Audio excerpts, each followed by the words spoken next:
आज इस वीडियो में हम बात करने वाले हैं इतिहास के 10 महत्वपूर्ण प्रश्नों की, जो कि एग्ज़ाम के पर्पज़ से बहुत ही ज़्यादा महत्वपूर्ण है। तो आइए स्टार्ट करते हैं। इसमें पहला प्रश्न है, निम्नलिखित में से बौद्ध धर्म किसकी हिमायत करता है?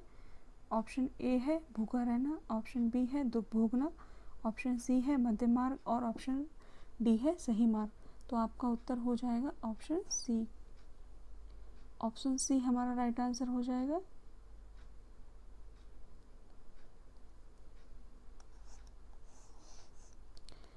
बौद्ध धर्म की अगर हम बात करें तो इसकी स्थापना किन्होंने की थी? भगवान बुद्ध ने की थी, महात्मा बुद्ध ने। इन्होंने अपना प्रथम उपदेश कहाँ दिया था? ये दिया था इन्होंने सारनाथ में। महात्मा बुद्ध को एशिया का ज्योतिपुंज भी कहा जाता है। एशिया का ज्योतिपुंज भी इन्हें कहा जाता है। आगे हम बात करते हैं अगले प्रश्न की। बुद्ध चरित्र का लेखक कौन था? तो बुद्ध चरित्र का लेखक कौन था आपको बताना है। ऑप्शन ए है हरिसेन, ऑप्शन बी है अश्वघोष, ऑप्शन सी है वसुमित्र और ऑप्शन डी है कालिदास। तो हमारा सही आंसर हो जाएगा ऑप्शन बी, अश्वघोष। अश्वघोष जो है इन्होंने बुद्ध चरित्र की लेखक रचना की थी, और अश्वघोष जो है वो कनिष्क के दरबार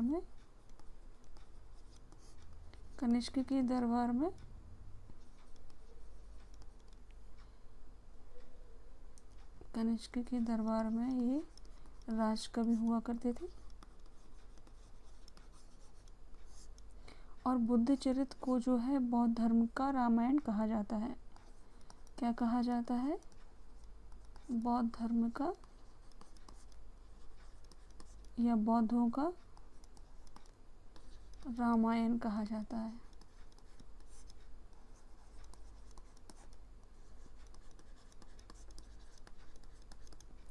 अगले प्रश्न पे आते हैं। महाबलीपुरम के 7 रथों वाले मंदिर का निर्माण किसने करवाया था? तो आपके पहला ऑप्शन है पल्लव, दूसरा ऑप्शन है चोल, तीसरा ऑप्शन है चालुक्य और ऑप्शन डी है पांडे। तो आपका सही उत्तर हो जाएगा ऑप्शन ए, पल्लव। पल्लवों ने ही महाबलीपुरम के 7 रथों वाले मंदिर का निर्माण करवाया था, और इन्हें ही सप्त पैगोडा कहा जाता है। नेक्स्ट क्वेश्चन पे आते हैं।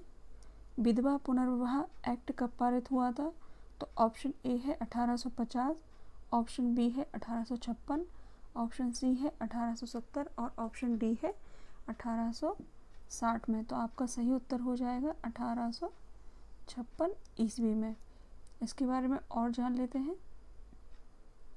लॉर्ड कैनिंग भारत में कंपनी द्वारा नियुक्त अंतिम गवर्नर जनरल तथा ब्रिटिश सम्राट के अधीन नियुक्त भारत का प्रथम वायसराय था, और इसी के समय में 1856 में विधवा पुनर्विवाह अधिनियम पारित किया गया था। 1856 में पारित किया गया था। तो इसका सही जवाब क्या हो जाएगा? 1856 में। अगले प्रश्न पे आते हैं। किस लेखक ने महात्मा गांधी को प्रोफेशनल लीडर्स की संज्ञा दी थी? तो आपका ऑप्शन है Frederick B Fischer, option B है मार्टिन ग्रीन, ऑप्शन सी है रोमारोला एवं ऑप्शन डी है सुभाष चंद्र बोस। तो आपका सही आंसर हो जाएगा मार्टिन ग्रीन। इन्होंने ही महात्मा गांधी को प्रोफेशनल लीडर्स की संज्ञा दी थी अपनी एक पुस्तक में। अगले प्रश्न पे आते हैं। निम्नलिखित में से किस अधिनियम द्वारा ईस्ट इंडिया कंपनी के व्यापारिक अधिकारों को समाप्त कर दिया गया?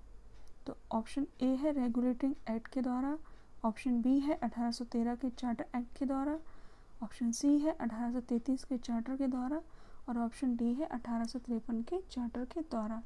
इसमें आपका सही उत्तर हो जाएगा ऑप्शन बी, 1813 के चार्टर के द्वारा। और इसमें जो है कंपनी के अधिकार पत्र को, जो व्यापार करने का अधिकार पत्र है, व्यापार करने का अधिकार पत्र, इसको 20 वर्षों के लिए बढ़ा दिया गया था।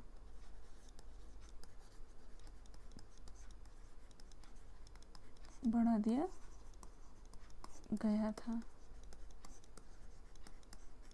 और इसी अधिनियम के द्वारा या इसी 1813 के चार्टर एक्ट के द्वारा इसे चीन के साथ व्यापार पर एकाधिकार प्राप्त था। इसको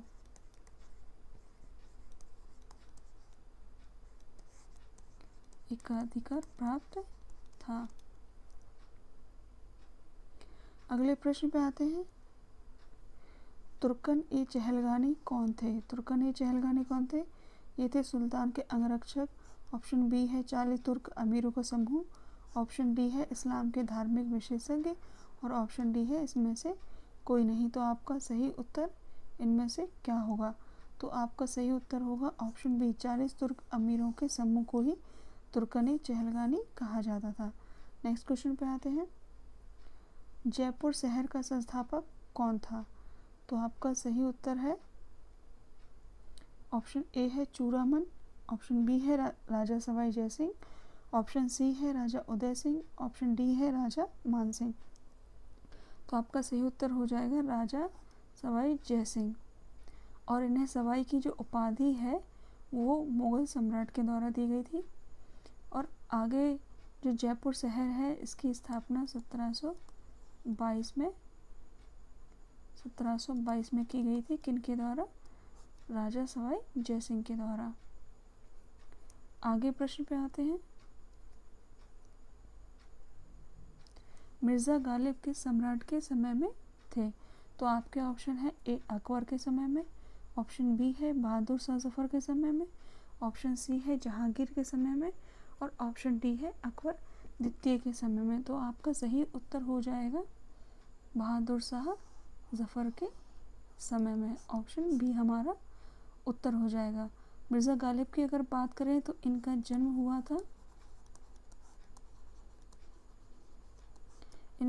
हुआ था आगरा में। और यह एक उर्दू शायर थे। इन्होंने 1857 की क्रांति देखी है।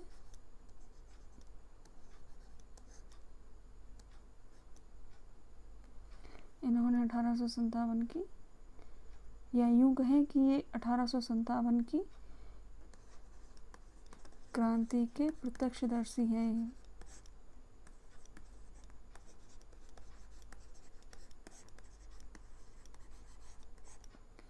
अगले प्रश्न पे आते हैं।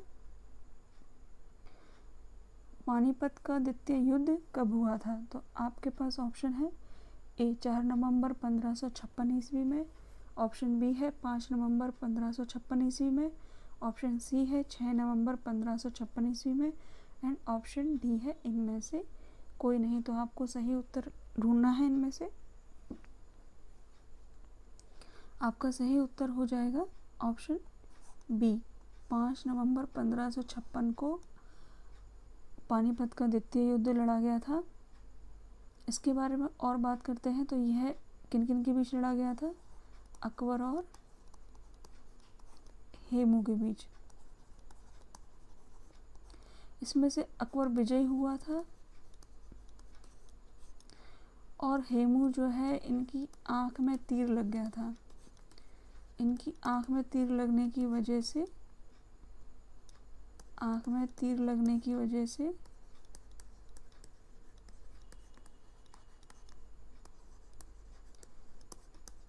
हार गए थे और इनकी मृत्यु हो गई थी।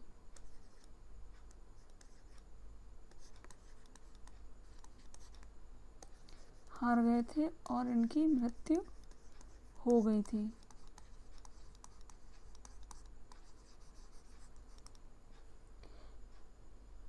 ठीक है फ्रेंड्स, तो ये हमारे 10 प्रश्नों की श्रृंखला थी।